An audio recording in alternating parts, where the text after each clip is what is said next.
Welcome to Chew the Chat Podcast.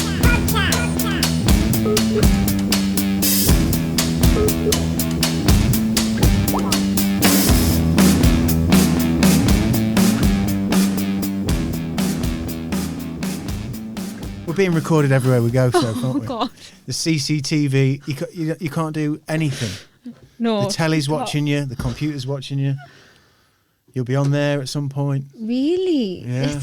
I feel like I'm in a different world. You are. You're in Studio 52, deep in the Shire. Oh my God. Whoa. Nobody knows what goes.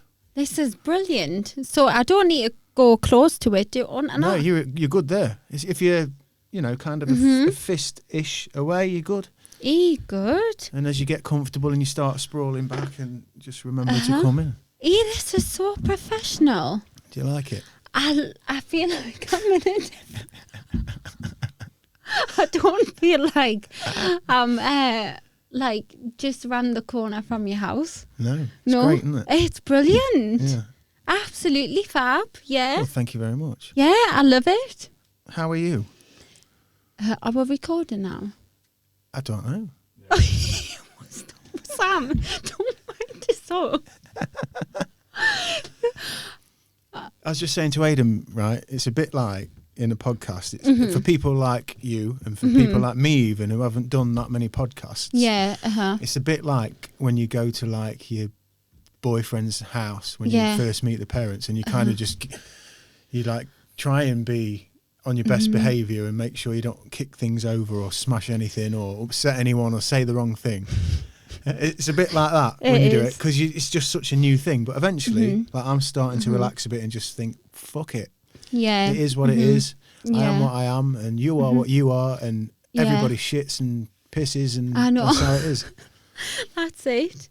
I know. And I think for me, like, I struggle trying to be a bit professional, but... Yeah, but there's an element of that. There's definitely an element of that. I mean, you've got to, like, try and not wait, mumble on and fucking go nowhere and stuff, which I'm terrible at, because I'm one of the most verbose people you probably ever speak to. But yeah, there is an element of trying to be, snappy and get to the point, but also letting things ride out and making sure, you're listening. That's something why I wanted to start this podcast. For me, like, a massive part of it was like, stop being the one fucking talking and listen and, learn in that way. So I've been doing that. Are you nervous? I am. Do you want a drink? Do you want a wine? Oh, yeah. Yeah. Let's get the fucking booze on. Yeah. Booze I'll on. have some wine. This is brilliant. It's only a shitty little sherry glass because we're men.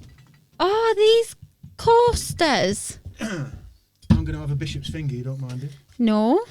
What's a bishop's finger? It's illegal in most countries. Are you joking? What's in there, Sam?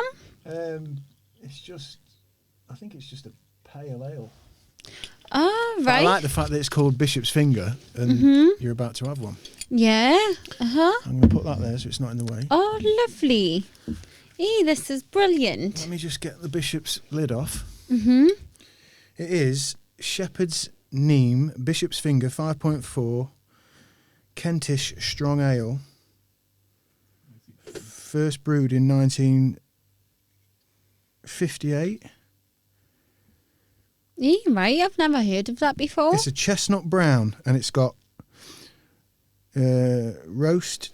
It's roast smell, toffee and berries, and taste is rich, fruity, bitter. Wow. Let's get the bishop's finger in us.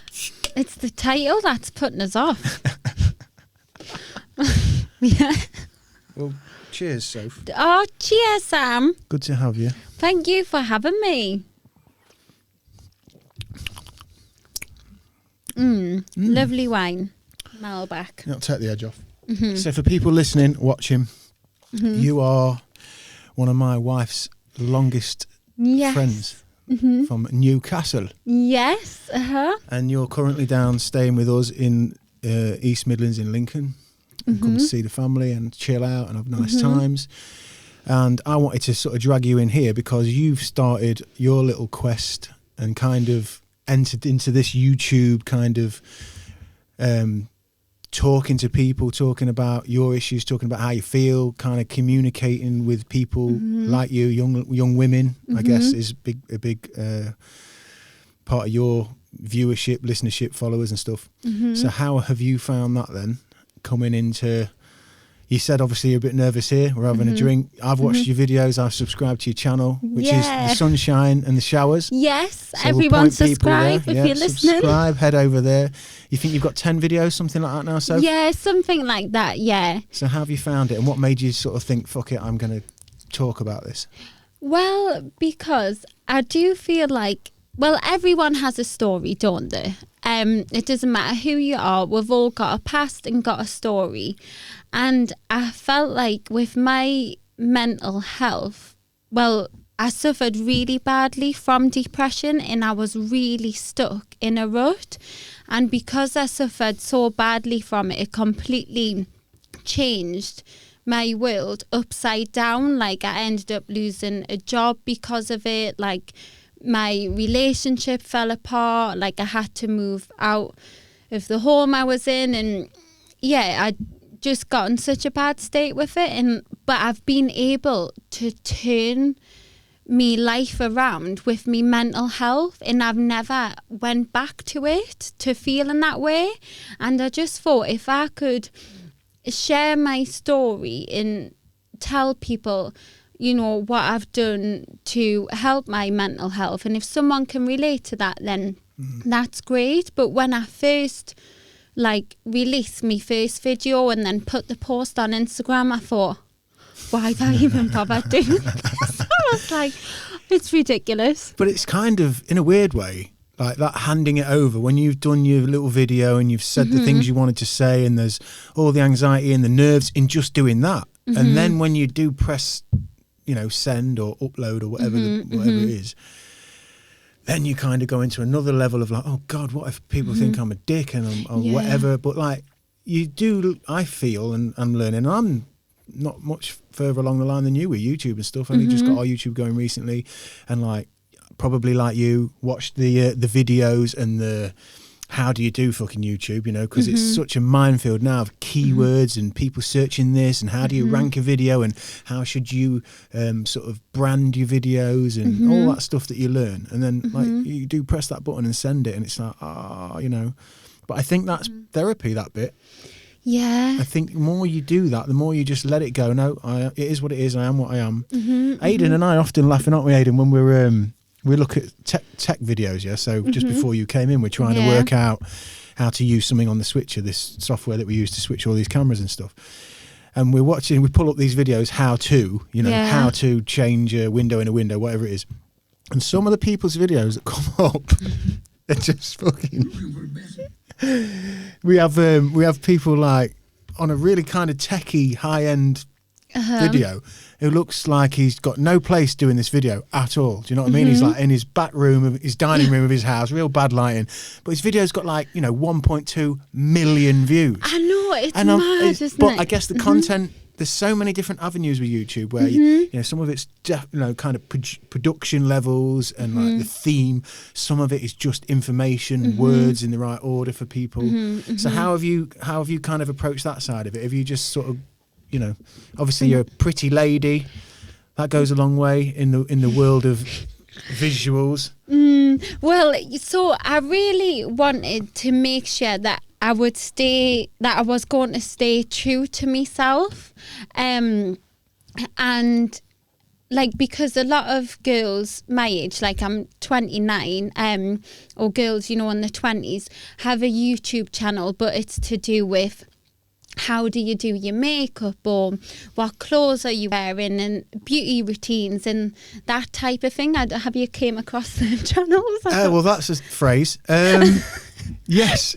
But do you know who have all these subscribers? Like, yeah, totally. I mean, and you see in those videos, like I came across a lady from, I think, London somewhere, and I was looking at the time, when I set this channel up, obviously I'm putting out podcast videos, and that's kind of weird to try and tag it, because what you're tagging every time, you're just tagging a podcast. Yeah, there might be a certain element of a conversation or somebody's name or something that happened, but ultimately just sharing a podcast. Yeah. But I wanted to make a video try and get a video like a ranked video, Right. which is something that, as I understood it, which is where you make a video that will always kind of be searched because it's whatever it might be. It might be a how-to video or a top 10 video or something like that. And I thought, well, what could be applicable? And I did like podcasts I'm listening to. I just did 10 podcasts I'm listening to. And I made the video. And as I was doing it, I was watching other people do it. And one of the girls that was doing it did like an 8-minute video, and she did like 10 podcasts, her top 5 podcasts or whatever it was. But then looking at her channel, I could see that she's obviously built her channel up through, and I think it was stuff like, as she was doing the podcast, she was like, and this dress is from, Chic, and these shoes are from so-and-so, and then you start to realise, there's lots of affiliation and like linking products from people and a video's about the 5 or 10 podcasts that she's listened to, but it's also like selling her other theme of, like say, whether it's makeup or fashion or items she wears or stuff like that. And then you realise that, these girls are getting sent stuff like for free, and they just got to wear it in the video or point to it or... That's it. So I've came across all these types of channels, but I wanted, because I do like, I do like nice clothes and wear, like, doing me makeup.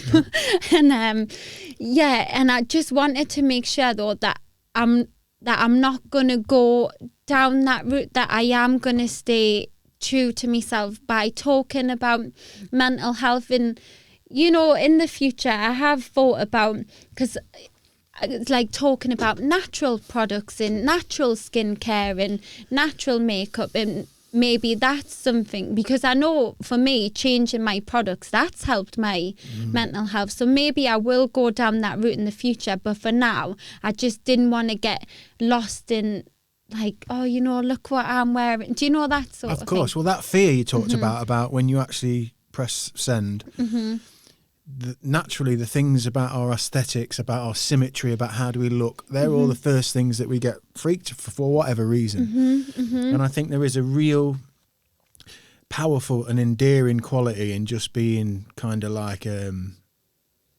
happy to just send it. I'm just going to send it. I'm not going to have to put a specific, it's nice to dress up, it's nice to have everything right, but if you're compelled to do the video now, do the video now. I just did an intro for the last podcast, Savannah Morrish episode that went out, which was one of the last ones I did before it was just audio. So it was just, but I did the intro and I left it late. I did the intro on the Sunday, just gone at the time of this podcast, and the podcast audio goes out on a Monday. And I literally got up early in the morning because we were going camping, and I just had to do this intro like off the bat. I hadn't even had my coffee. I was croaking, and I just fucking was bumbling over my words and like spitting it out and excited because I was having a lovely day going camping. I just wanted to get it done, and the podcast was great. And I kind of apologised halfway through this intro because I was like, look, you'll have to bear with me. I've just got up and I keep bumbling over myself and blah, blah, blah. Yeah. But I've had 2 or 3 messages from people about the intro, never mind the podcast, just saying, it was really like cool, like knowing that you're just literally you're just in your pants and got up and just like really happy about going out, but like making mistakes. I think there's a human element that's really important. So yeah, I'm bang with you on that. Like keep that real, that, you're a pretty girl. You've got all of that experience that you're sharing, and I think keeping it real in that way is really helpful. Yeah, and definitely, and I think for young girls as well, like if, hopefully if I do build up a following, I don't just want young girls to think, she's got makeup on or this and that. I want them to really take us like seriously with what I'm saying. But I do worry that I come across quite dopey, but I just need to let that go. Let's have a look. Let's pull up pull up your channel. You're not. Look, there's that guy. Look at him. Look at this guy we were watching. Yeah. Oh yeah. He's doing like a really techie video, but he looks like, I think you said like he should work in a bowling alley, like he's taking you to the bowling lane or something. Yeah. He's lovely, really sweet guy, but he just doesn't fit the bill of my mind's eye for what he's telling us. I know, and especially how he's got all these views as well. Yeah. Millions. He's got millions of followers and stuff. It's great. But that's what's wonderful about YouTube. The sunshine and the showers is Sophie's channel, Aidan. Yeah. And I'm that on Instagram if anyone wants to give us a follow. We'll link all that in, We'll get you followed and we'll point people to you. But I've watched you first, I think I've watched all your videos. And you can see, and probably again like you, when I was doing it, and everybody says in the YouTube world is like, look, your first video is going to be just fucking a nightmare. You're just going to look back at it and it's just going to be all wrong, but just do it and keep doing it. And then eventually you just relax. Yes. And you know what, Sam? I've got a Here we habit. go, look, here we go. Oh, yeah. Oh, I still need to do my thumbnails for that. But I haven't been able to do them because when I done the last 2 videos, I was in a beach hut with no electricity, so I just couldn't fit that in. But yeah, so I can see straight away, like you've done a great job of being consistent, and your lighting's great. And then, like you say, when you're in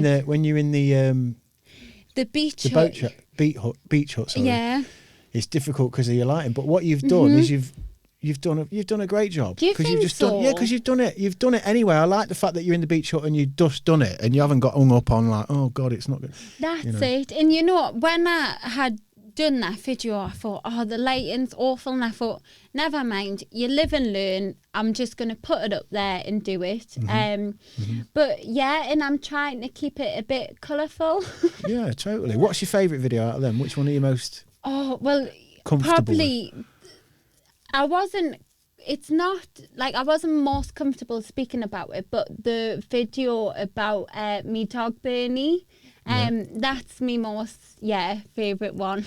Yeah. And have you been surprised which ones get like kind of more feedback and views than others? Yeah, I have. Well, the first bad comment I've had was on my video about Bernie. Oh, let's get Bernie up. Pull Bernie up, Aidan. Let's make Bernie. And I deleted the comment because if I had a big following, then I would just leave it and let people maybe, you know, how they talk amongst themselves. But this man from America was like... You've got a load of comments there. Let's have a look. That's another thing I learned about YouTube is like the more people comment and interact and kind of go back and forth and like and love and all that stuff, the algorithm recognises it. And it's a really a bit like you said about the makeup and trying to present yourself nicely and how far do you go before you get hung up on that. Yeah. I feel a bit like that when I did music, and I feel a bit like it with the YouTube where I don't want to fucking like have to sort of go out my way to meet all of these specific expectations of making, you know, like I kind of just, I'm trying to do it in a holistic way, you know, make sure it's tagged and make sure it's relevant and the thumbnail and everything matches, but getting real into like forcing people, you know, push people to that. And, you know, I always feel a bit of a numpty when I'm saying, oh, if you could give us a review and if you could go to the, you know, do you know what I mean? But you got to do it. Like I've started doing on my Instagram posts, like, oh, you can subscribe to my YouTube channel if a cheeky wink, like, you know, if you want to. But it's like, where do you push it and where do you not? Because obviously if you are putting yourself out there, you do want people to listen or enjoy listening to it. But then I suppose you have just got to let it nature take its course. Yeah. Let's have a little listen. Let's have a listen. Let's see how you're going. I do not watch these back. Your lighting's amazing, look. Do you think? Your teeth look like they're made out of neon white, don't they? Yeah, it looks lovely. Is that your room? So that is my bedroom in my parents' house. Woohoo! But yeah, and I thought I'd stick my little bonsai tree in the background. I actually got that tree in London, and what was lovely about it, when I bought it, the man thought I was so happy, so he gave me a lovely bunch of flowers, like 3 bunch of flowers. Oh, that's lovely. Yeah, so, and then I've got my little full moon there and my crystal. That's lovely. At the time, yeah. Us Bernie. Bernie was a pedigree Saint Bernard, and we did get him from a breeder. Knowing what I know now, I would like to think I get my next dog from a cat and dog shelter. How's it feel like being on a video, watching yourself on a video? Oh, Sam, I don't know if I'm enjoying it. You've got 39 likes on that. It's got 460 views. And you know, I've never looked at it before. I think I need to start replying back to these people who have commented. Well, you do, you know, because that is part of what YouTube will tell you is like, and even from the point of view of like, I mean, if I get comments, I mean, sometimes people comment, but not really at the minute. And I think with a new venture, I think people are always a bit like, it's like a bit like when everyone was buying toilet roll in the fucking lockdown. God, you know, yeah, like no one's buying toilet roll off the bat for no apparent reason until someone starts buying toilet roll off the bat, and then everyone starts buying it, or someone starts dancing at the wedding. You know, like it takes someone to get up there, doesn't it, and fucking put the tie around their head and just lose their shit, and then everybody's like, wicked, I'll fucking lose my shit now. So I think it's a bit like that with YouTube. I think once you, and the other thing is I used to have a lot of fun just reading comments of big pages in YouTube because it's fucking mad down there. The comment section is like some of the most amazing mindsets. And but what I've done recently, and I think they've changed it a little bit from when I used to do that, because it used to be like all hell in the comment section, quite abusive and nasty. But what I've noticed now is like, for things like podcasts that you watch, like I watch a lot of podcasts, things like The Church, What's Happening Now, Joey Diaz, obviously JRE, Joe Rogan. There's lots of podcasts that I watch, and you can tell that the commenters are people that I watch regularly. So there's lots of like in-house joke kind of things. And people just do little one-liner comments that you've just caught in the episode that you get it, you know, like it's, and I fucking find myself giggling away in the kitchen reading stuff like that. So I think you just keep shoveling with YouTube, and if you're genuinely expressing yourself, which you are, about something that is absolutely really relevant right now, I think young women especially, social media and expectation and Botox and bums and tits and everything, everybody's amazing and everybody's in fucking Dubai and everybody, it's like, whoa, you know, we have to get back down to somewhere that's like, you know, a bit more real. And I think once you get a little bit of momentum, I think people will start to sort of feel the trust and confidence to get chatting. I hope so. I mean, my first bad comment that I got on it, which was about, this man was from America, and he was saying, your dog wasn't, because I titled it my therapy dog, he was like, your dog wasn't a therapy dog. How can you possibly say that therapy dogs are for children in a hospital who are really poorly? He wasn't a therapy dog. That's just so stupid. And I read really? Like literally like that? Yeah, and I thought, I'm deleting that comment, mate. So I deleted it. And you know what? I will keep them in the future, but I thought, oh no, that's me dog, man. Stop like calling me That's dog. weird though, because I mean, you never know, and that's the weird thing about comments and the whole communicating in code, in a fucking ether of just no context. Because I'm pretty sure therapy dogs haven't got like an age limit on them, have they? For like, you've got to be like, if you're 7, you can't have one. You know what I mean? I know, or if you're nearly 29, yeah, I know. And even the language of a therapy dog, I mean, at the end of the day, if whatever comes into your life and it gives you some peace and some love and some meaning, some purpose, that's good. Yeah, absolutely. I thought, God, what is he on? But that's, how weird is it again then still that someone in America's like watched your video and then compelled themselves enough to like fucking, you know, that girl in Newcastle, in England, in the UK, God damn it, I'll tell that bitch. That's no therapy dog. But in a way, I thought it's amazing how some Americans came across me in like this. There's this man on who keeps on commenting on my Instagram posts. Who's One of them. He's from America, and he's called Bob something, and I think, and he's like, you're doing well, and I'm like, smashing, Bob, thank you. And I have no idea who he is, but I don't know, it's just nice that people just keep locking your windows and stuff at night. That's all I say. But no, the internet's a weird and wonderful place, and I think we're clearly entertaining it, aren't we? Because we want to be part of it, and we want to make content and share our whatever it is, struggle with being a human being, which ultimately is what it is, trying to come to terms with the fucking madness, especially in these times. So no, I'm really, really proud for you, happy for you. Thank and you. I think keep on shoveling, because there's a sense of purpose to it as well, an achievement, you know, and in many, many years to come, which is what Alex and I often say about this. And when we get the kids on, and we do ones sometimes where we all come in here and we just record, and they don't go out, but we save them. Yeah. And they'll be priceless in many years to come, you know, when you've got grandkids. You know, and you say, oh, look, check your granny Sophie out, look, when she was Yeah. 27 talking about Bernie. Uh-huh. That'll be something really magical. Yeah, So definitely. That's awesome. No, I do, and I do get a bit nervous when I make the videos, but once I'm settled into it, it's okay. But when I was at the beach, I found it easier to relax and talk instead of being propped up in my room with Kind of knowing your mum's in the bathroom and yeah. people are around. And what's she doing in there? Yeah, what should you You're kind of to the camera. And some of the videos as well, like I'll get a bit upset in them, and my mum's probably like, God, what you crying about? But yeah, no, it's just one of these things. Yeah, it's great. And so how's family life been in the lockdown? How's it been kind of, because you mentioned you were in London, so you've not long moved back home, kind of in that interlude and being somewhere locked down with your family. So how's that been?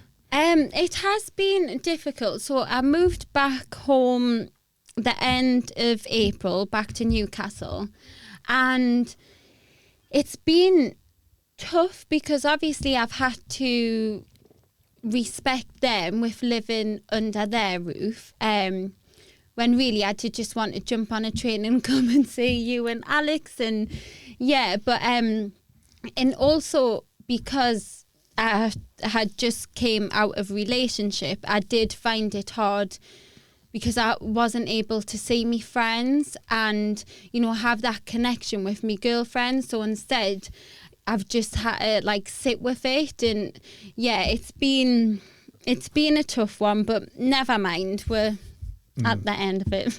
Hopefully, are we still in lockdown? I don't know. I don't know. I mean, to be honest, and listeners of this podcast and watchers, viewers, followers of this podcast, I've been talking about it. I tried not to, you know, go on and on and on, but ultimately it is one of the most unprecedented times we'll ever know. And again, it will take us to be far in the future to actually look back and recognise how bonkers this time is. And I've kind of spoken about it in intros to the audio versions of these podcasts, because these that we do now is just this conversation just goes out in the video. But on the audio, for people who want to go to Anchor or Spotify or Apple Podcasts, subscribe if you listen on Apple Podcasts. Yes, leave a review, leave a rating. It helps with the algorithm, and it really does help little podcasts get to more people like you, like me. Absolutely. But no, I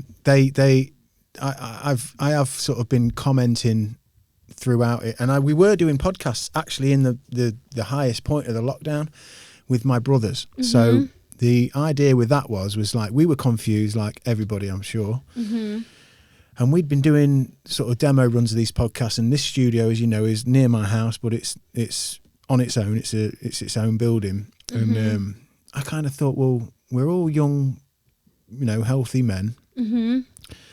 We've all done quarantine. We'd done a couple of weeks of the initial hardcore quarantine, and it was like, you know, should we do a podcast? We're all bored out of our fucking schools anyway. That's it. It's going to be a weird thing to look back on if we get together and we get to four of us sitting here and we have a drink. They're loose ones. We're smoking CBD and it gets a little bit wild. But it was actually looking back, even from this point looking back, it was really helpful because we were kind of unraveling each other's understanding of what was happening. And I've got one brother, Harry, who was kind of really fucking like, he's digging into the kind of conspiratorial side and the what does it mean and where's it going side. And then my brother Joseph, who was like a key worker, I guess, because he's working for is it British Mail, one of the big post office companies, and he was kind of still on the front line and dealing with different people and like some people who were really like, whoa, you know, get away, and some people, and then myself and George, who were kind of both like, whoa, I'm not sure how I feel about this.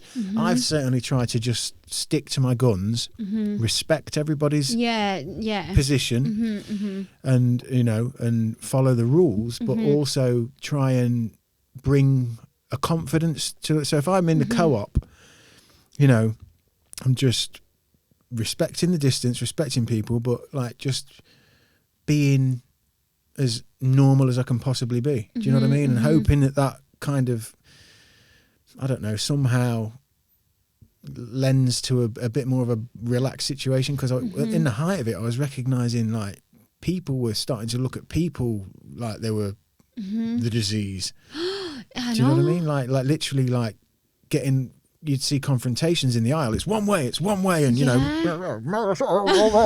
like, fucking hell, what's going on? Well, I had just moved back from London and I thought, yeah, I'm gonna go and do my food shop. So I went to Waitrose and I was getting some eggs, but I must have walked past this woman and she was like, I was in the egg queue before you. And obviously I just moved back from London. I wasn't really in the mood. And I just looked at her and I thought, oh. You had some London blood in you at that point, didn't you? Like, fuck, listen, love, I live in London. We don't talk to fucking people in the shop, right? Get your head down, get your shit, and fuck off home. I know. I felt like saying that to her. I thought, I haven't got the time for it. But I just quickly picked up my eggs and took them and went. But yeah, I do think the world's went crazy recently. But I am so pleased that we're slowly coming out of it. Slowly getting there. But it's been interesting because a lot of the comedians and a lot of the podcast people that I listen to over in the States, in California especially, they've been kind of, a lot of the stand-ups have been starting to get back into the mix, and they've been kind of my mindset, which has made me think a little bit actually, kind of like, no, you know, I'm strong and I train and I eat healthy and, you know, and but then a couple of them have been actually diagnosed at this point, at having gone out in the last couple of weeks and done shows and gone to different states where it's all kind of up and running.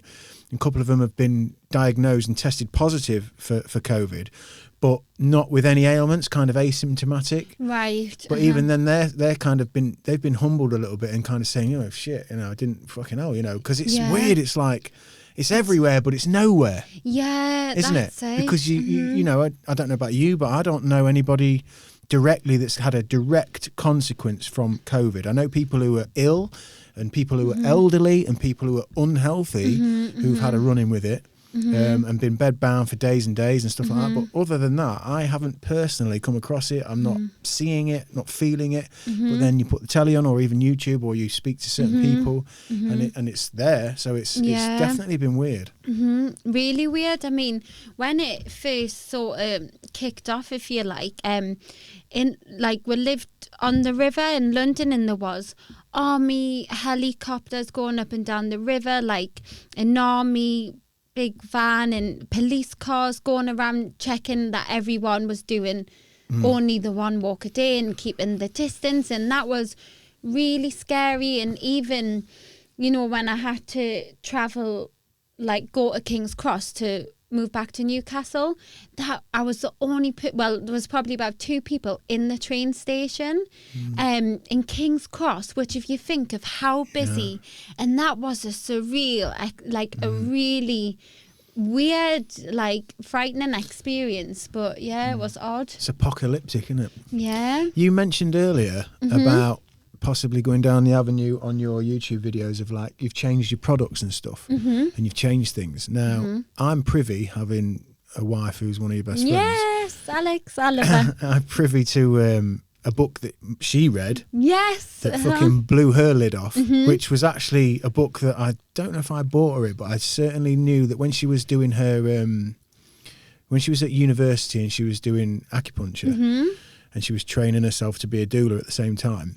I listened to a podcast, Tangentially Speaking. Now, I want to mention this to people who are fans of this podcast, and people probably know this podcast anyway, but when I went on Pod Bible podcast recently, and I'm doing a feature with Pod Bible podcast soon about podcasts that I love, 5 podcasts. Tangentially Speaking is probably the most meaningful podcast to me. JRE obviously is the biggest impact, but Tangentially Speaking with Dr. Christopher Ryan is a podcast that has illuminated me on so many levels with so many interesting people. And I kind of stole, if you like, the blueprint of it to a degree, although I don't live in America and I'm not traveling as a kind of bohemian, polyamorous professor across the country in a van and meeting all these interesting people in that way. Yeah. But what he does is he sort of just, he's literally a professor who writes books, and he wrote Sex at Dawn, check that out, and he's just written and released this year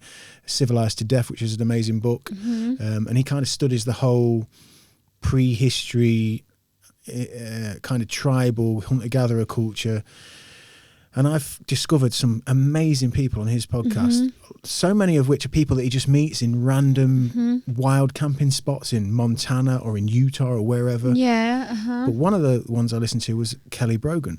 Yeah. Right? And I'm listening to this podcast, Kelly Brogan, never heard of her. She's just another person on the podcast who I'm sure is going to be interesting. I'm listening to her talk, and she's got this real vivacious energy of like unraveling the kind of female perspective of products, of things like makeup, of things like even the contraceptive pill, breastfeeding, bottle feeding, the whole kind of you know, like mainstream structure of what we think we adhere to as like a modern woman. And I was listening to her and I was thinking, God, this woman, like my wife is going to love this. This woman is like basically like, I don't know, just further down the journey that I feel like my wife is on with her spirit and with her kind of unraveling things. Yeah. So I was like, man, you've got to listen to this podcast. And as you know, my wife, she's partially deaf, so listening to podcasts and me banging on, she was like, oh, I know, it's never easy for her to just put it on. Yeah, of course, yeah. Anyway, we got the book. She got the book, read the book, and then she was like, wow.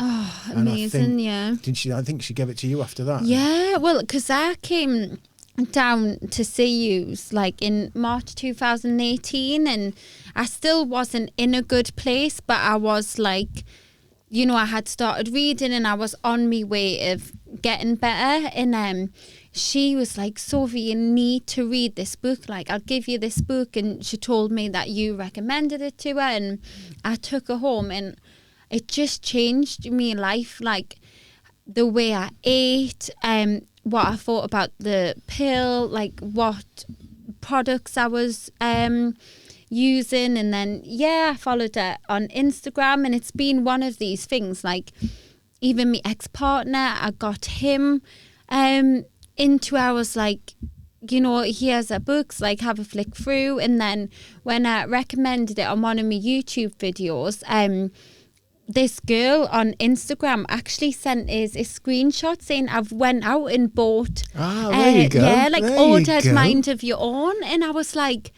that's amazing. That Mind of Your Own. Just whip that up, Aidan. Just Mind of Your Own for people looking. They can see the book. And Kelly Brogan, she's super cool. That book's powerful. She's just brought out another book, I think, this year. Yeah, it's own your life, is it? Yes, or own your something like that. Or own yourself. I mean, Aidan will bring it up. A Mind of Your Own. That's her latest book, A Mind of Your Own. Yeah. And but and then the other one, I think it's called Own Yourself. I think, I don't know. I do have the second book, but I haven't read it yet.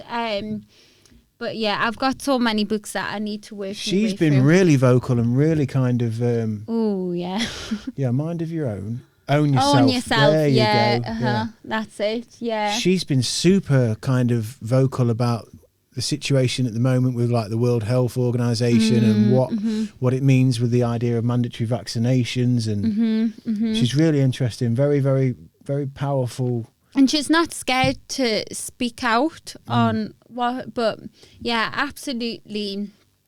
That's amazing that you've talked about that though, because that's had that impact on your life. I mean, that this is what I talk about on an episode that's coming out shortly with Stu Whiffin, who's one of the owners of Pod Bible magazine, and he's got a couple of podcasts, one of which has just hit 1 million downloads, hardcore listing. And I came across those guys through the Joe. This is what I love about this kind of. Certainly at this stage of podcasting, like this world, even YouTubing, like just the internet connectivity, like you read a book, you find somebody, you find a page, you like a video, you get chatting to somebody. I heard a guy, English lad, Scroobius Pip, who's a poet, on Joe Rogan Experience, and anybody English on there. Oh yes, I think I've might have listened to him. I think, it's great, and he's got like a speech impediment, which but his whole gig is like he's a poet. He's now got one of the most successful podcasts in the UK. Anyway, long story short, he then got a couple of his mates on his podcast. So I found him on listening to Rogan. Then I thought, an English guy, and he's cool. I'm going to check him out. And then he started a podcast, and I listened to that. And then he got a couple of his mates on who were just like literally did a year's review. They just did a piss up basically at Christmas, and just had a couple of his mates on and chatted about whatever in the year. Yeah. And then they ended up starting their own podcast because it went down really well, which was Hardcore Listing. And then I started listening to that, and then it turns out that I've done music with some people that they know, and there's a couple of things in the background. And then I came down to London with one of my best friends, Grant Oh, yeah. Monroe, who you know. I think I know that one, yeah. And we went to Polaris because some of the guys at his jiu-jitsu gym that he was training with were on the bill, on the card. So me and him went down to Polaris to the O2, Indigo O2, and watched this. And then who walks in but Scroobius Pip and Chris Glasson, who is the other host of with Stuart of the Hardcore Listening podcast. So I was like, oh, lads, wow, you know, awesome, blah, blah, blah, you know, and really love the podcast, this, that, the other. And then fast forward and a few nice messages back and forth and sort of sticking with him on the podcast to Stu being on this podcast. You know, he was on this podcast last week. We were chatting away. It turns out that... Oh, he's been on this podcast? Yeah. He's not out yet. So at the point of people watching this or listening to this, he was the episode before you, number 21. Right. So people can go back and check that out. But Stu, like I say, he's one of the owners of Pod Bible magazine, which is like the NME of the podcast industry. It's the magazine that is like the hub of... everything that's going on in the podcast world, especially in the UK.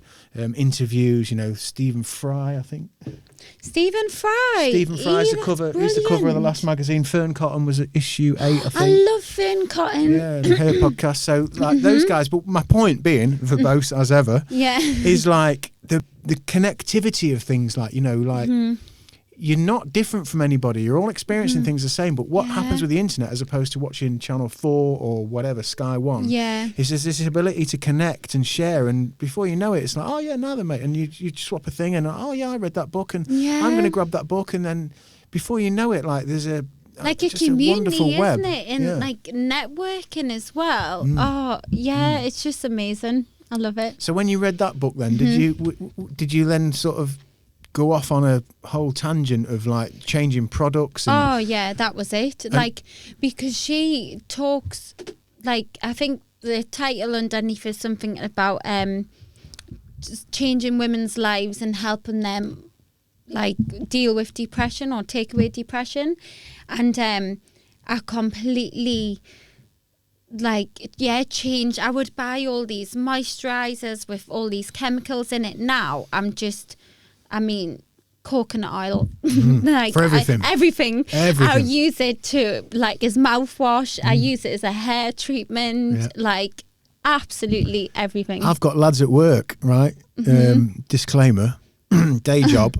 I work with burly builders, and I'd say to them, I used to go in on every now and again when I had meetings with them, and I'd say, "Look, lads, who here is maintaining their arses?" Yeah. Right. Serious question, like, because if you lads aren't maintained, because again, verbose, you spend time in a country like Thailand in Southeast Asia, and you realise that, you know, tissue, wiping your arse with tissue is kind of like, it's not the right way to do it. No, what is the right way to do it? Well, the right way to do it is clean your arse, isn't it? Not just smear it across your body. God, yes. But for men, right. lots of men have got big, hairy arses, haven't they? Oh, they have. So coming back to the coconut oil, right? When I broke through into the coconut oil world proper, and realised that you get rid of the arse hair, get rid of that out of your life, and then you just scoot some coconut oil up your man bum crack, and you're a different bloke. You're a different fella. You're faster. You're sharper. You're joking? No, not at all. Right, so I would joke with the lads at work. I'd be like, "Look, lads, you need to sort it out. You know, you need to get rid. You got like fucking, you know, brake cable wire hanging out your arse cheeks. It's not on. Get rid of it. Get the coconut oil involved. You know, and you will be a new man. Trust me. Oh, absolutely. And I think they think to this day that I'm just talking nonsense. And no, it's coconut oil for everything. Everything. Face, hair, sun cream. Fun stuff. Yeah, absolutely, definitely for the fun stuff. But I just love it, and she was the one who, like, got us onto it, and changed me diet. And from finishing, like, as soon as I finished reading that book, that was it. I went on Amazon, I bought all the organic things, and then obviously I started buying organic products, like, you know, fruit and Start veg. reading labels all of a sudden. Yeah. Start reading what is actually in this. I know on the front it says, like, you know, full of vitamins and blah blah blah, but actually you spin it around, you go, oh right, fructose and and you know. But the only thing I haven't quite changed yet is my makeup, which now is a lot of chemicals, but it's all right. Like, I'll slowly get there. Yeah. And what about people around you? So when you start to have, like, what is known in this culture as like a woke moment, I think Oh, that's, I like that. I think Woke. I think that's what they say, isn't it? Or like a spiritual awakening. In America, again, coming back to the stuff that I listen to culturally over there, and a lot of this, like, woke thing is, I think, referring to maybe the liberal left and the whole kind of that whole movement. But ultimately, I think it just means people kind of just changing their tune and going, actually, hang on a minute, I'm being a bit more conscious about how I'm doing things. In this country, I think it's a much more tamer version like that. But it's quite a powerful thing in your life, isn't it? When you're in, like, your 20s or your late 20s, and all of a sudden, like, you read something or you see a documentary or you meet a person, and it turns your whole perspective on its head. Like, everything you've learned, everything you think, everything you've watched on the television and consumed, you go, hang on a minute. So it's nice when you've got people around you that have experienced that. If you haven't had people around you that have experienced that, it can be really difficult because they think you're a fucking whack brain all of a sudden. Like, you don't feel right. How was that for you? You know, I find it difficult because obviously I started reading when I was 27 and learning new things and changing the way I ate and what I did throughout, like, each day, and then I just became this different person to what I was. I mean, when I was in my 5-year relationship, my long-term relationship, literally, I was telling Alex earlier, actually, your wife, in case anyone's listening,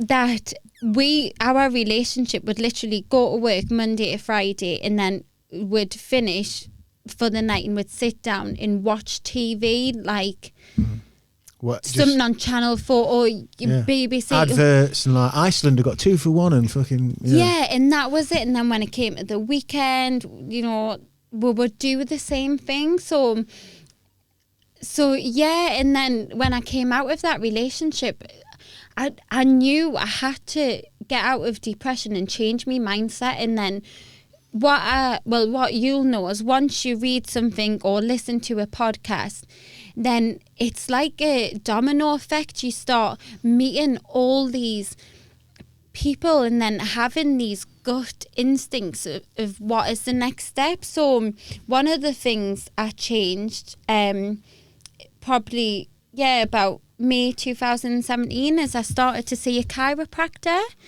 and I don't know what it was. Like, I just don't know why you chose to do that. I don't know. I just do you have any old, like, alignment issues or any cranky elbows or... Well, I was starting to get a bit of tension, like, in me upper back. Like, in my family, like, we can have a bit of bad posture. Posture, yeah. That's it. Yeah. And I thought, oh well, I'm gonna say, and I loved how I did read a bit about it, and then it just changed my life so much because I met Dr. Heather, who would adjust me, and she was into Kelly Brogan. She loved Kelly Brogan. Oh, how cool is that? Amazing. I know, like, she was into Kelly Brogan, and she was telling me to change, like, the products I was using and things like that, and then from then on, like, seeing her as a chiropractor and, you know, seeing you and Alex, and it was just like my life has started to, I've just been able to meet all these different people, and it's a bit like getting behind the curtain, isn't it? That's how I feel. Like I can remember probably about your age, like later 20s. I can remember seeing a kid I used to play football with, and it's probably more from vanity for me, actually, But I remember seeing a lad I used to play football with who was a fucking brilliant footballer. And we all played at a pretty high level. We played at Nottingham Forest up the road, which is then was a big club in like the 90s. And I remember seeing him when we were like 27, and he'd just become quite large and bald, which, you know, I'm not bald, but I shaved my head bald. Yeah. But he had gone like, you know, bald. And I remember thinking, fuck, you know, he was like one of the gods when we were kids. And I remember thinking, I'm getting old. I'm going to be 30, like, you know, I was 27, nearly 28, and I hadn't seen him for like 15, 20, 17 years. And I thought, fucking hell, I'm getting old. And I remember thinking that day, like, I've got to go back to the gym. I'd always do stuff sporadically. When I was a kid, I played a lot of football, boxing, kickboxing, stuff like that. But I remember thinking, I've got to stop partying, not sleeping, drinking, just chaos. Do the odd bit. I'd do a circuit every now and again, or I'd ride my bike, or I'd go for a random run, but like nothing consistently. But I remember thinking I need to go back to the gym and start doing something. And then that mindset of like recognizing, oh yeah, I don't live forever. I know I'm doing lots of crazy stuff, and just simple logic says balance it out a bit, you know. And then start going to the gym, start training, got really into me boxing to the point where it's like 4 or 5 times a week. And then you start learning a bit there, because now you're with people who are, you know, going into fights and going into bouts, and they're like, oh, you know, I'm not going to eat that, I'm going to eat this. And then you're like, oh, okay.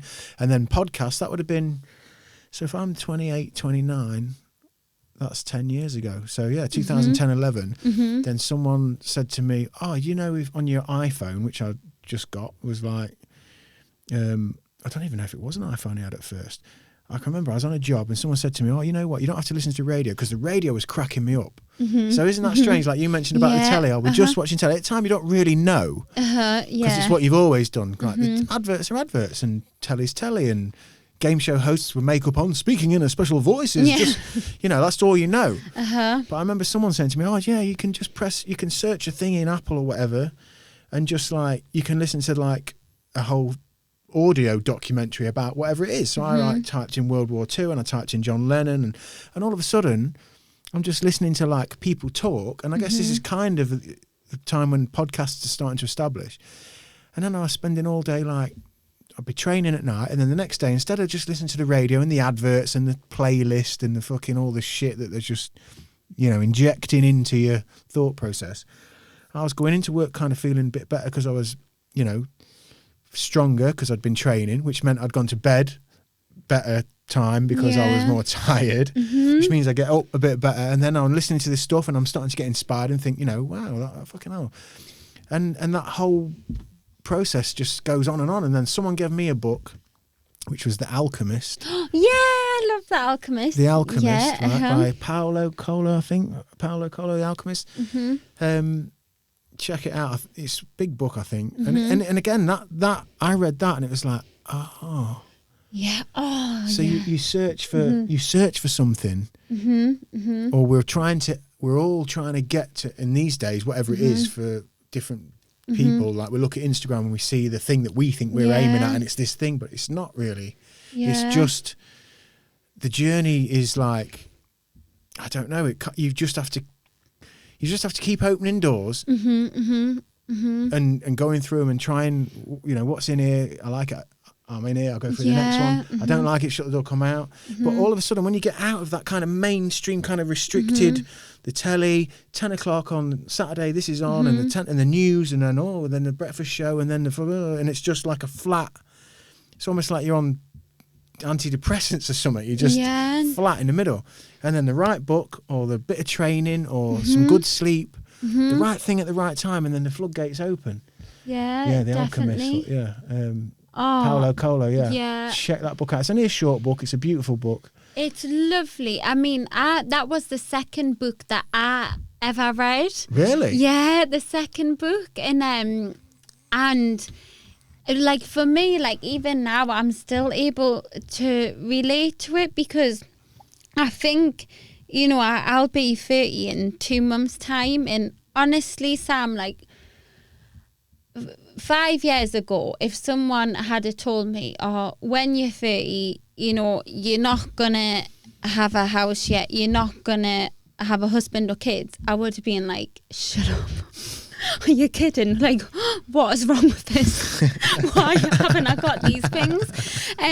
But actually, it is a book that I've went back to and flicked through recently, because I do, you know, like, I love what you and Alex have and with the kids, but and sometimes I can find myself comparing and being like, yeah, I'm that's just normal, not there. though. Yeah, it's normal, but it's like I'm not there yet. And then, but then I just have to think, actually, this is my path and my journey. So that's okay that I haven't got these things, because I think if it was gonna happen, it would have happened for me now. But for whatever reason, I'm just like, it just hasn't happened yet. So But that's the most healthy way to look at it, because when we have these ideas growing up, and again, the culture injects such a rigid kind of map of what you're supposed to do. At 16, you're asked to make choices about what you're going to do with the rest of your fucking life. You know, I think it's been proven at this point, and Aidan will probably know better than me, but I think the frontal cortex, which doesn't develop, certainly in males, maybe in humans, you know, just a full stop, until you're 25. That's like you're processing kind of problem solving, rational part of your brain. Yeah. And you're 25 before that really fully matures, I think. Is that right, Aidan? Fuck knows. This is so Sounded clever. good though. Cut this bit out if it's wrong. Keep it in there. We'll tell the kids that's what's going on. Right. Wait, I know that like babies, that isn't it like their skull has to like unfold when they come Yes, out? yeah, they have the soft So- spot on the top, don't they? I wonder. You might be right. I think. don't know. Have a dig around, see what you can find, because I Just don't gonna have a want to topic. start telling people shit about fucking their brains that's wrong. I know. When they'll get to 25, they'll be thinking. But no, "Oh, I've this is-" heard Dr. Robert Sapolsky talk about that, and he's the guy who's studied like baboons, I think, for something like crazy. Like, I think he studied like a big pack or a school. I forget what you call a hive of baboons, but he studied them for like, I think 30 or 40 years. Wow. And he's I'm sure it's him that I listen to, and he talks about the prefrontal cortex is like, you're 25 before that fully develops, and you become, you know, like a rational decision making, or at least you've got the apparatus to be there. So when it comes to like being 16 and in the cultural kind of narrative of like, right, I'm going to be an architect, no, I'm going to be a fucking fashion designer, oh, and then I'm going to commit 4 years, and these days 4 years and 60 grand to pursuing that decision you make when you're 16 in some university somewhere, you know, and then you realise by the time you're 19 that you've met these new people in this different city with a different perspective, and maybe someone gave you a book that you read, and then you went, oh, hang on a minute, I don't want to work in a fucking, you know, and then you're committed to a fucking, you know, you're in year 2 of a God knows how much course, and like you get the confused, and then you, you know, it's crazy. We're asked, we're kind of, you're imprinted with an idea of by this stage you should have this and you should have that. And it's mad, and I think that's what I've struggled with, because I honestly thought, like, you went to school, you went to college, you got a good job, you met the man of your dreams, you got married, you had kids, and then that was it. But then, like, everything that's in between, all of that is still just is beautiful. And and you know, I never thought I would have been sort of just purely on my own with no attachments, but I think I've just got to make like the most of it now for what it is. And I can tell you, from my point of view at least, I think that's the most healthy way you can look at it. I know lots of people who are in and around your age who are confused, you know, who have an expectation or an ideology of where they'd like to be, or what they expected that they would be at, or what they would think that the culture or family members think they might be at. That's a big one, And you can get so trapped in that. And you mentioned it not long back about getting caught in a groove of like you get in from your job that you don't really like and you just slick the telly on because you're just pleased to be out of the fucking office or wherever the fuck. Yeah. And then you watch the fucking show and like you think, you know, I'm only 26, I've got time. And before you know it, you look again and you're 30, you know, and like you kind of just, it's difficult. And I think taking on experience and sort of being brave, like you mentioned with your YouTube, I think that's great because whatever you're doing now, whether you end up having a successful page that's got 20,000 subscribers and your videos are hitting whatever and whatever happens, the exercise of you going through the discipline of the process, like learning the videos, learning the apps, learning about lighting, learning about fucking this camera does this and aperture and blah, blah, blah, blah, blah, you know, and speaking in a certain way and kind of present yourself right and being honest and open. That whole process, whether or not you hit these numbers or not, that's experience that you've gathered. It's opened up avenues of emotional availability, I guess. Definitely. You know? And that goes for whatever you do. Like fucking someone says, oh, we're going to go, I think, didn't you go recently, you go wild swimming? Yes. Tell us about that, because I'm wild to the teeth at the minute. I'm wild. So I want to know about your wild experience. Well, it's something that when I lived, like I used to walk dogs in London, and this woman who owned the dog business, she would do it in Hyde Park, but in winter, like just jump in with a swim costume and swim, and I'd be like, wow, that's a bit mental, like in winter. And I always wanted to do it, but I never, you know, when you just get used to your own little thing and your own little bubble. So my brother's girlfriend invited us to come along in Hexham up north, and yeah, I just loved it. And I've always swam in the sea, but swimming in a river is a totally different thing. Like it's so therapeutic. The water was calming. Yeah, that's what it was. And it was like you could sort of feel the mud or whatever it is, but it just felt so, I was just so chilled and I loved it. And like we went back home, and she's called Liv, who introduced us to it. She had powerful Liv. Thank you for the wild introduction. Definitely. And she had a shower like when she got in, and I was like, no, I'm not going to have a shower. I thought I'm just going to sit. There's a fucking virus out there, right? I want this microbiome of my natural environment to permeate my fucking cellular structure, and I am bomb-proof. Yes, I just thought I am going to sit in this dirt, whatever it is, and I did. So my hair was still stinking of the river, like primal. You've gone primal, Soph. Honestly, Sam, though, I had the best night's sleep ever after doing that. It was amazing. So yeah, that was brilliant. I'll share a wild story with you. But first, let's get an answer on my fucking neuroscience claim a moment ago. Oh, yes. You are correct. Yes. Well fucking done, get in Sam. there. Powerful That's brilliant. podcasts. Yeah. See, you don't need to take that bit out now then. Yeah. You were spot on. In fact, we'll do a little slow-mo edit of this, and we'll just highlight. No, we won't. It's a total fucking gamble. That's another thing you learn, you know. And I've seen this in established podcasts. People used to fire from the fucking hip about all sorts of shit, and then as it's developed and as more people have got involved and as it's just matured, it's like fuck shit. I need to think about what I'm going to say here, because that you just said, you know, you say the wrong thing and send someone to the wrong place, and all of a sudden someone's fucking drinking bleach thinking they're going to clean the kidneys or some shit. I know. Well, that's one thing that I had worried about doing my YouTube channel, because like I follow a lot of people who do post about, you know, wellness or mental health, but they know all the science behind it. And I'm just still learning by reading, but when I do my videos, I am speaking from my experiences. Direct experience. And that's the most powerful thing though, Soph, so don't get lost on that. Direct experience is really powerful. That's the most powerful source of information you'll ever use.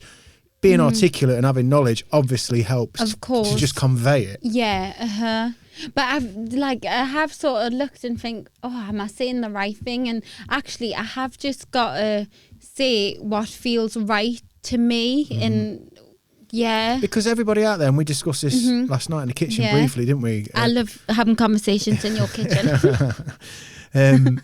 I can remember back in the days when I was still kind of caught up in the social media a little bit, and and I think like most people are or have been, like kind of fighting your good point of view in a comment feed, fucking 60 comments in with Barry from Wales about who's right and who's wrong about Russell Brand's fucking the way he used a word in a certain context. Yeah.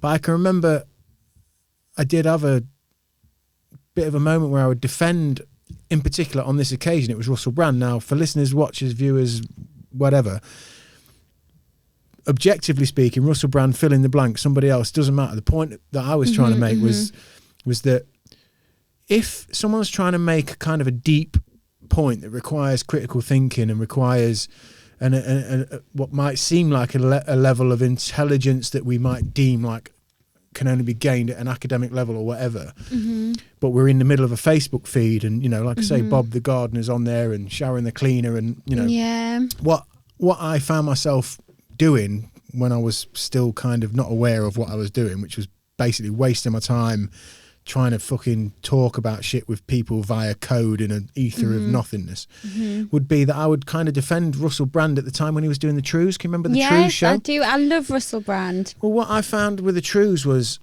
and Aidan, the producer, who's half of my age, literally, right? How old is Aidan? He's young. He's half my age, right? He's young.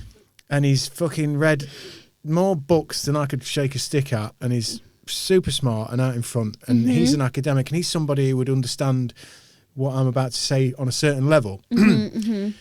What I found was the academics and the people that were academic and taking the time to still kind of get their sword out down in the comment section were kind of picking up on things with Russell Brand in particular, and again, fill in the blank, could have been Russell, could have been whoever, it was Russell Brand in this case, about, he used this word in the wrong context, and actually, blah, blah, blah, and they'd kind of hang him out to dry on his academia. But what I would find myself arguing with is, hang on a minute, there's loads of people like me out there who are builders, who are fucking footballing failures, who didn't pay attention at school because we were going to be a rock star, we were going to be a footballer, we were going to be a whatever. We've ended up digging holes, or we've ended up whatever it is we've ended up doing. And Russell Brand's just got enough sort of bridging skills to get to somebody like, at the time, me. Where I was like, hang on a minute, he's talking about things that I would never normally consider. Did Man United win?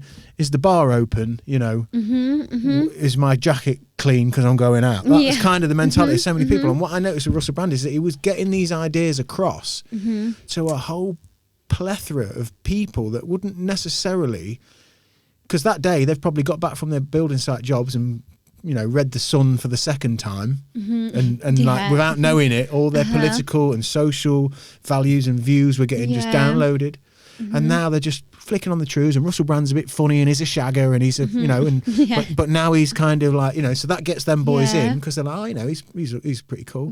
Now he's talking a bit more philosophically, and he's doing it in a way where he's got these big words and all that, but he's actually a bridge to a lot of people that are the people that need to spend time and understand. Now, I found myself in the comment section, like I say, just like kind of saying, hang on a minute, to the academics, like, hey, you don't need to chop him down here. I get it, he's not got a fucking, a PhD from Oxford, but he's not speaking to those people, because you already know this, don't you? He's speaking to us and these people, and whether he's right or wrong or whatever, he's permeating the idea into the culture that we can do a bit more than just dig the hole and read the paper or whatever.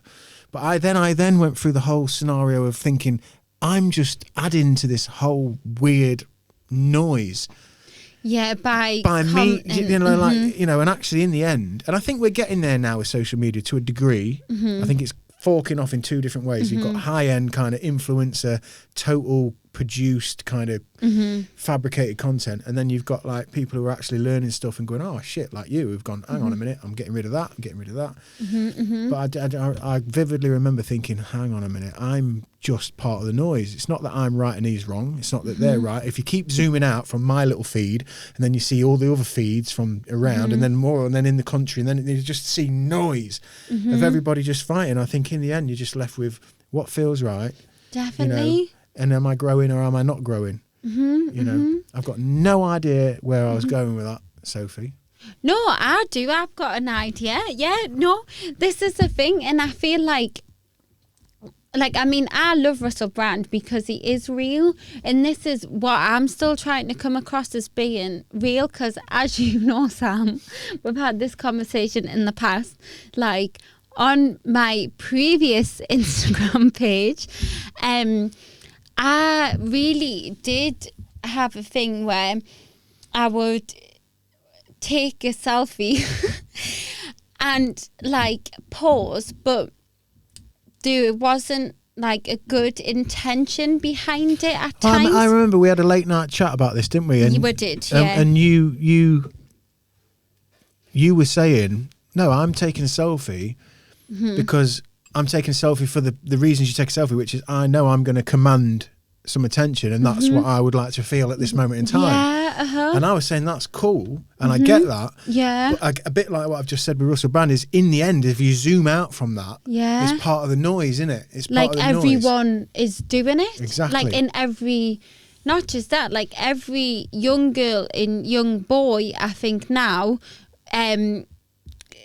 has a similar, more or less like take selfies or put a filter on, and it's just not good. I've talked about it again in the Four Brothers podcast a little bit, and like my I mean, and I've got my fucking hands bang in the air, shoot me against the wall, stone me. I'm guilty of everything I've mentioned at various stages, and like along the way, I can look back and go, "Oh right, I came through that bit, and I get that." And I guess that's what you do as a human. You hopefully develop, learn from mistakes, recognize the patterns, recognize what's positive and negative, and that never ends. And you don't get to some positive place where you know, oh, I've got it all right. It just keeps changing and evolving. But I've definitely got to a point where I'm looking at that now, and maybe as little as 3 years ago, maybe, I used to think that it was a case of people were, me included, you know, to varying degrees. Some people are hardcore and they're putting a version of themselves out there for you to see, for me to see, that is just a fabricated, like almost like the,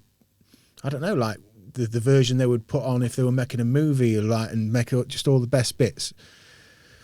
And then I used to think that was like the whole thing that was happening is it was fucking up culture, because now we're thinking that this person is this. And so now we've got a different perspective because we're now looking at that person as something that they're not, and we're carrying that into our experience.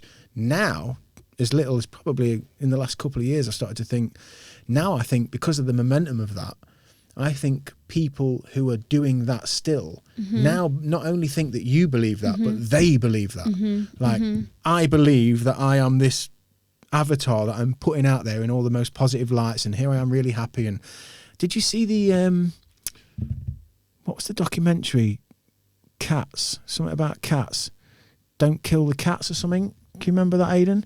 Don't fuck with cats. Yes, Don't Fuck with Cats. Right then, Jesus I didn't Christ. see that one. What Pull about? that up, Aidan. Right. Again, I'm so sketchy at recovering stuff. I did a lot of damage to myself partying in my late teens, early 20s. No sleep, lots of chemicals. But I think it's about like a little Russian dude or a European guy who kind of built up this fucking... Me and you here are begging for fucking subscribers on our genuine YouTube. Absolutely. This dude like made up a profile of himself, and he was like photoshopping himself in. He like made out he was like a pop star. You're joking? Yeah, look, Luca Magnotta, right? Yeah, I'm sure he's Russian or something. 1982 is a Canadian murderer who was convicted of killing and dismembering a Chinese student, right? What? So this dude, it's a fucking... If you haven't seen it, I'll link this in, and you've got to check it out. Pull up the... in fact, we can't show it, but you can pull up the thumbnail for the actual documentary. But this kid was basically like photoshopping himself into this lifestyle. He's outside the Oh, Taj like- Mahal. Oh, he's you're fucking here. He's joking. there. He's at photo shoots. He's got modelling contracts. I'm in a film. I'm doing this. And he had like legitimately built. Oh, he had all these followers. I say legitimately. That's a weird word to use when you. But he had faked it to make it, and actually had got like shitloads, and I think in the hundreds of thousands of followers. There was fan pages for That is him. brilliant. Right, so but then it goes. He gets that high on the adulation and the fucking, and he starts making these videos where he's not in the videos, and he like kind of tortures a cat or gets a snake to eat a cat or some shit. No. Yeah, and it goes like viral, and then he starts playing with the whole. I don't want to spoil it too much, but this kid was I fucking couldn't watch that. far out, man. What a strange mind at work there.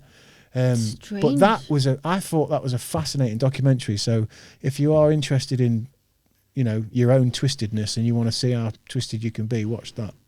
But it does just go to show how much you can fake things on social media. For sure. And you know what I realised, Sam, is on my last Instagram profile, when I would post a selfie, right, I would get these DMs, direct messages. Oh, let me pull one out for you. Oh, God. Yeah, we'll go. I'm going to go for because there's different approaches. In fact, me and you have talked, Aidan, haven't we, about developing an app, right? I think we're at the point in all of this where we could develop an app where where you could choose like a character. So like lads could download this app and they could choose, and it'd be the It takes the picture. It takes a picture of the profile picture and works out. that's it. It works. So it takes your profile picture, you put it in this app. We shouldn't be telling you this because this is going to be worth fucking bombs in the future, right? But I see your picture. I go in my app and it pulls up your picture and it tells me what character to write to you. So I could be the cheeky chappy. Right. I could be the cheeky chappy and approach you with, darling, you look wonderful. What about me and you going? Or it could be like Mr. Sensitive and like, hey, I just couldn't help but notice, you look really sort of, Or it could be whatever. Yeah, right? We've talked about that because it feels like now, you must know this, being a woman, you just get a cat, you could put that in that category, slimy, straight to the point. 100%. Then you get the sensitive, I just want to cuddle. And then, Yeah. but all of them are just like fucking straight in on the kill. Yeah, and it's mad. On me last Instagram, these men would messages and be like, stupid comments like, "Oh, you look hot" or whatever. But honestly, Sam, since I've started the sunshine and showers, and I've been putting out videos or real things that I want to talk about, No one's messaging you. none of their men have once messaged me and said, Do you fancy rubbing yourself in coconut oil and coming around my house? "No, man, I'm not saying that." Like, none of them men have said, like, "I love what you're doing." But isn't that mad? It So are just you still getting the lads who are trying to obviously get involved with you through the depression stuff and through the anxiety and through that whole thing? Are you still getting them like, "Hey babe, you're hot"? There was there was a couple, and then they quickly went on to say, "Oh, I see what you're doing with the videos," and that was it. And I thought, like, stay away. Them are not Isn't it genuine weird, though? people. From a male's point of view, right? Not genuine. And this is another pattern that I think I recognised early. And having been in a previous relationship that at the time I didn't recognise what was going on, I didn't see the pattern, but now I look back and it's wide open. When you've got girls who are selfieing a lot, a Yes. hell of a lot, and a lot of attention on themselves, and there's clearly, and I'm sure there's all sorts of legitimate reasons and broken families and a lack of love and security and safety and all that, and there may be pretty girls and they've got profile and it's easy to get attention from boys when you're all symmetry's all there and everything. I started to recognise like, the girls who are like photographing themselves every day, because we've talked about this with the four brothers before, because that selfie you see is not just that selfie. It's 35 pictures That they took, right, and they set the fucking room up and they did the light and the makeup and then they went through it all and then picked it. And then when they picked the photo, then it was like, right, what filters are? No, so when I look at that, I started to recognise, that's a damaged situation. That's a situation where this girl probably, you know, if it's most likely that it's going to go wrong. It's probably going to be brief. It's probably going to be like, oh, you know, some inboxes from somebody else, because if she keeps doing all this, like putting herself out there because she wants that adulation or that affirmation. And then isn't it funny how lads, when they see girls like you who fit the symmetry bill, but are like just expressing, you know, I've had struggles and it's difficult and I'm trying to sort some shit out, that in a weird way puts them off. So like knowing a girl's like trying to get the shit together and isn't going to fuck you about, just wants a bloke who's just not going to fuck you about, is kind of putting them off. But the fucking car crash kind of selfie ego driven madness is kind of like, it's a bit like toxoplasmosis. Yeah, it's weird. Not one of them people who messages when I did put out a selfie on me last Instagram, they've never said, did you suffer from depression, or I like what you do. So it just goes to show, when I was putting out a selfie, you know, pouting, but I still do love a pout.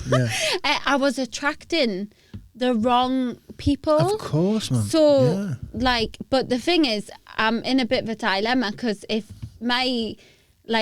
the next man who thinks, oh, I quite like her, and watches me YouTube videos, they'll think, Jesus, she's a mad as box. But I say completely the opposite. You know, I say completely the opposite. I say, at some point, the guy who does, you do take his eye, and he is of the mind that you're of, which is, you know, he's trying to learn on his journey as well. He's going to appreciate that wholeheartedly. He's going to appreciate that, you know, because, like I say, we live in a world where it's a marketplace of tits and tan and fucking, you know, and it's not to knock the girls, because the girls are just trying to keep up with the girls, you know, and they're probably lost in the whole thing themselves anyway. You know, it's great if you get 1,000 likes, but what's 1,000 likes? You'd rather have a boyfriend who's not going to fuck you about and who actually cares about you in the end. But you have to go through all that shit to get to that bit. Oh, what I do want to ask you, and I'll ask you as well, Aidan, because you're of the generation that is different to me. Do girls send messages to lads like, oh, fucking come round mine in coconut oil? Oh, you're, you know, like blokes do. Yeah. Do girls do that? Do girls send messages to lads? Because I don't think I've had any. Absolutely. I haven't had any. Do you get a maiden? I haven't had anyone. You've read too many books, that's why. You need to do more selfies, Aidan. I do think, as like, I'm not at this stage in my life looking, not at all, but I do think. Did you hear that, people? That means play it cool. Yeah, like, I'm not looking at all, but I do think if a woman wants to reach, I do think if a woman wants to be, you know, sexually active with a man, and that's all she wants, and, you know, they're both single, then straight up from no holds barred. Straight up front, that's how it should be. As long as it's, you know, safe, no one's getting hurt, and everyone knows. You got a mask on and that, and gloves and shit, and like everyone knows, like, what the situation is. I think go for it, but your head and your heart needs to be right in the right place, because when it's not, then that's when it becomes I think that's silly. where we are with a lot of that kind of the vanity side of social media is even the best, these great looking girls. I mean, I don't even know how they've found their way into my feed, but like if I go in the magnify bit of my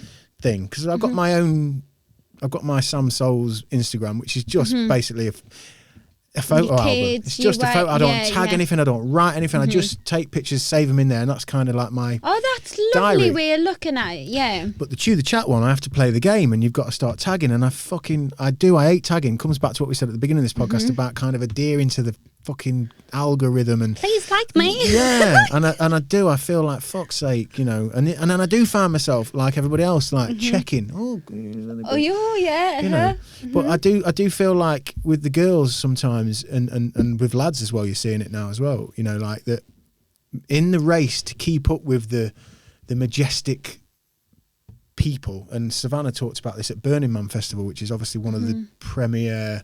It's like I guess it's the apex of festivals. Yeah, she seems so cool, by the way. She's lovely. Yeah, she's a great girl. And she said there's a whole stint of like models that get sent there to just do their shoot.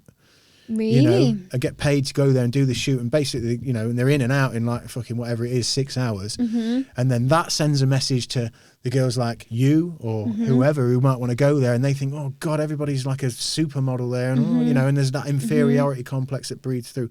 And I think like what you just said there about going into a relationship, if you're going to go into a sexual kind of no strings situation. In this day and age, that's a really difficult place to be, because there's so much game playing and in between the lines stuff happening with social media and what have you. You've got to be really on solid ground, because if you can say, look, I like you, you're cool, no holds barred, let's hook up, awesome. But so many of us end up like going on to the, there's someone's like, that who's she that's like this, you know, and like we get caught up because we're in competition because she's really pretty, and that's a real difficult thing that we're going to have to get over, which is why I like asking people like Aidan and the younger generation. And I'm so fucking, you know, it's not a coincidence that, you know, I think someone like Aidan and a lot of young people that I do happen to know are like cool as fuck, really, because they're not even bothered. He's not bothered. I think you've got a profile for your dog, haven't you, on Insta, that you post like a picture every 2 years on it or something. He's just not fucking bothered. He gets it. He's 20 odd years old and he gets it. You know, he's like, oh no, that's bad. Yes. And how that's what we need for the future. Absolutely. And it took me such a long time to get that.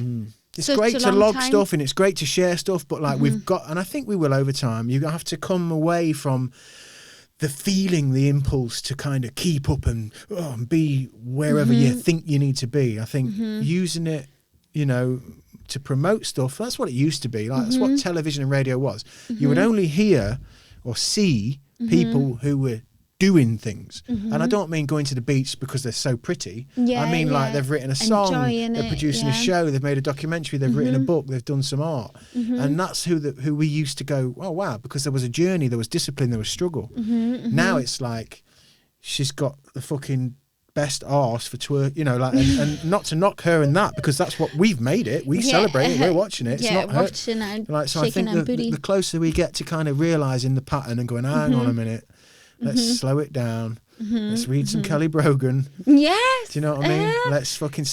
And in the lockdown, even I think we've realised we don't need to buy everything we normally buy every week. Yeah, definitely. Just to keep up. Yeah, and it's the simple things in life that just really do fill you with joy and make you happy. And you know, like some people think, oh, I'll go on holiday and I'll be absolutely happy, and this is going to take me worries all away, when and all your savings and all everything. When really you just have to learn to be happy and like in every day, and it is hard, but if you're doing the right things, like waking up early, eating well, exercising, you know, trying to do something that you love, then it will all fall into place. I love that, Sophie. That is a beautiful way to bring this home.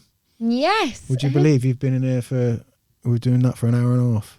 Really? Yeah. God. And a second glass of wine. Look, we'll take that back in the house. You can fill your boots with that. I know, fill my boots. Thank you for doing this. Oh, well, thank you for having me. I've absolutely, we've loved it. You know, we'll point people to your page, The Sunshine and the Showers on YouTube and on Instagram. Yes. Do you bother with any of the others, or is it just them two? I don't. No, I don't. Facebook and all that. Twitter is just, I couldn't. I mean, I had Facebook when I was 20. But yeah, I just deleted that. Yeah. Well, I'll link you in on everything at the bottom there. I think you bring a really positive message to lots of young women like you. You know, lots of women will probably look at you and think, God, she's so pretty and she's got it all going on. And like, if she's struggling, then fucking hell, I can do it. So I love that. Absolutely, that. So listen, thank you, darling. Thank you for having us. Let's go in the house and have a drink. Yes, lovely. I can't wait. All right. Is that the music? I love it. That's brilliant. There we go. Wow. Sam, that was fab. Did you enjoy that? Yeah, but I could have talked forever. Well, you're still talking, so keep talking. Honestly, I could have...